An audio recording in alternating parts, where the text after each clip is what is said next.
ಈಗ ಬಾಶೆಟ್ಟಹಳ್ಳಿ ಗ್ರಾಮ ಪಂಚಾಯಿತಿ ಇತ್ತು ಇದು ಮುಂಚೆ. ಈಗ ಪಟ್ಟಣ ಪಂಚಾಯಿತಿ ಆಗಿದೆ. ಈ ಪಟ್ಟಣ ಪಂಚಾಯಿತಿ ಪ್ರದೇಶ ಕೈಗಾರಿಕಾ ಪ್ರದೇಶ ಮುಂದೆ ಹಿಂದೆಯಿಂದಲೂ. ಈ ಕೈಗಾರಿಕಾ ಪ್ರದೇಶದಲ್ಲಿ ಮೊದಲನೇ ಬಾರಿಗೆ ಕುಡಿಯಕ್ ನೀರು ಇರ್ಲಿಲ್ಲ. ನಿಮ್ಗೂ ಎಲ್ರಿಗೂ ಗೊತ್ತಿದೆ ಪರಿಸ್ಥಿತಿ ಏನು ಅಂತ. ಕುಡಿಯಕ್ ನೀರು ಇಲ್ಲದೆ ಇರೋಂತ ಸಂದರ್ಭದಲ್ಲಿ ಕೇಂದ್ರ ಸಚಿವರಾದಂತ ವೀರಪ್ಪ ಮೊಯ್ಲಿ ಹಾಗೆ ದೊಡ್ಡಬಳ್ಳಾಪುರದ ಈಗ ನಿಕಟಪೂರ್ವ ಶಾಸಕರಾದಂತ ವೆಂಕಟರಾಮಯ್ಯನವರು ಅವಾಗ MLA ಆಗಿದ್ರು.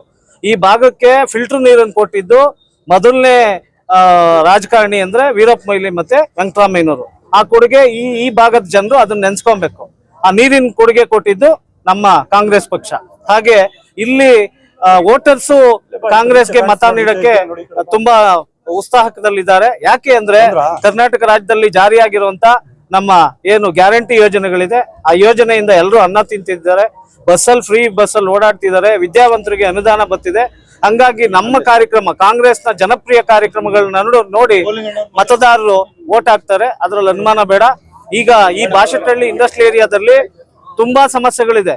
ಈ ಭಾಗದಲ್ಲಿ ಮುಂಚೆ ಕಸವನಹಳ್ಳಿ, ಬಿಸೂರ್ನಹಳ್ಳಿ, ವರದನಹಳ್ಳಿಗೆ ನಾನ್ ಕಂಡಂತೆ ನನ್ನ ಪಕ್ಕದ ಪಂಚಾಯತಿಯವನು ತುಂಬಾ ಹದಗೆಟ್ಟಿತ್ತು ರಸ್ತೆಗಳು. ಬರೀ ಮಣ್ಣೆಲ್ಲ ಇತ್ತು. ತುಂಬಾ ಸಾರ್ವಜನಿಕರಿಗೆ ತುಂಬಾ ತೊಂದರೆ ಆಗ್ತಿತ್ತು. ವೆಂಕಟರಾಮಯ್ಯನವರು ಮೊದಲು ಆದಾಗ ಸರ್ಕಾರ ಬಂದ್ಬಿಡ್ತು. ನಮ್ಮ ಅದೃಷ್ಟ ಈ ಭಾಗದ ಎಲ್ಲ ಪಂಚಾಯತಿ ವ್ಯಾಪ್ತಿಯ ಎಲ್ಲಾ ರಸ್ತೆಗಳನ್ನ ತಾರ್ ರಸ್ತೆ ಮಾಡಿಸಿದ್ರು. ಕೈಗಾರಿಕೆಗಳ ಅಭಿವೃದ್ಧಿ ಮಾಡಿದ್ರು. ಹಾಸ್ಪಿಟ್ಲ್ಗಳು ಮಾಡಿದ್ರು. ಬಾಬು ಅಂಬೇಡ್ಕರ್ ಭವನ ಕಟ್ಟಿದ್ರು. ಹೈಸ್ಕೂಲು 14 ಕೋಟಿದಲ್ಲಿ CSR ಫಂಡ್ ಅಲ್ಲಿ ಮಾತುಕತೆ ಆಡಿ 14 ಕೋಟಿ ವೆಚ್ಚದಲ್ಲಿ ಸ್ಕೂಲ್ ಮಾಡಿದ್ರು. ಇದಕ್ಕಿನ್ನ ಇನ್ನೇನ್ ಬೇಕು ನಿಮಗೆ ಜನಪ್ರಿಯ ಯೋಜನೆಗಳು? ಕಾಂಗ್ರೆಸ್ ಪಕ್ಷ 45 ವರ್ಷಗಳಿಂದ ಏನು ಬಡವರಿಗೆ ಜನಸಾಮಾನ್ಯರಿಗೆ ಸಹಾಯನ ಮಾಡ್ತಾನೆ ಬಂದೈತೆ.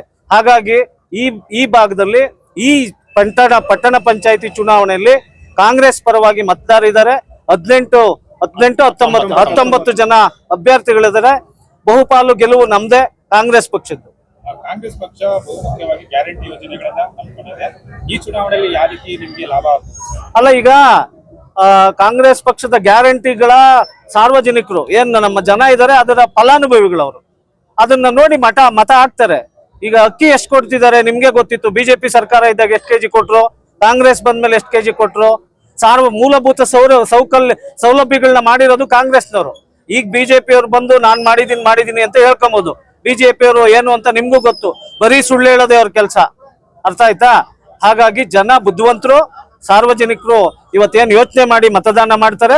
ಕಾಂಗ್ರೆಸ್ ಪಕ್ಷದ ಯೋಜನೆಗಳನ್ನ ಒಪ್ಕೊಂಡಿದ್ದಾರೆ. ಅವರು ಕಾಂಗ್ರೆಸ್ ಪರವಾಗಿ ಮತ ಚಲಾಯಿಸ್ತಾರೆ. ತಾಲೂಕಿನ ಎಲ್ಲ ಕಾಂಗ್ರೆಸ್ ಮುಖಂಡರು ಒಟ್ಟಾಗಿ 19 ಜನ ಒಂದೇ ದಿನ ಆಗ್ತಾ ಇದ್ದಾರೆ. ಅದೇನು ಒಗ್ಗಟ್ಟಿನ ಮಂತ್ರ ಹೇಳೋದ ಸಂದೇಶ ಅಲ್ಲ. ನಾವು ಕಾಂಗ್ರೆಸ್ನವ್ರು ಅವತ್ತಿಂದನೂ ಒಗ್ಗಟ್ಟಿನ ಮಂತ್ರನೇ. ನೀವು ಕ್ರಾಸ್ ಮಾಡಬೇಡಿ ಕ್ವಶನ್ ನ. ಇಲ್ಲಿ ಯಾರು ಬೇರೆ ಬೇರೆ ಬಣಗಳಿಲ್ಲ, ಬೇರೆ ಪಕ್ಷದ ತರ ಬಣಗಳಿಲ್ಲ.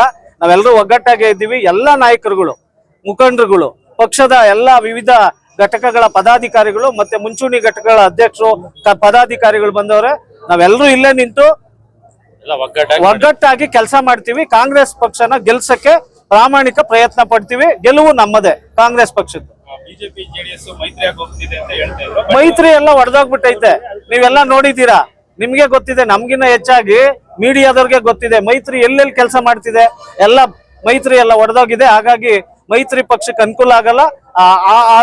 ಅವ್ರೇನ್ ಒಡೆದಾಗವ್ರಲ್ಲ ಅದನ್ನ ನಾವು ಲಾಭ ಮಾಡ್ಕೊಂತೀವಿ, ನಾವು ಗೆಲ್ತೀವಿ. ಈಗ ರಾಜಕೀಯ ಅಂದ್ರೇನೆ ರಣತಂತ್ರ.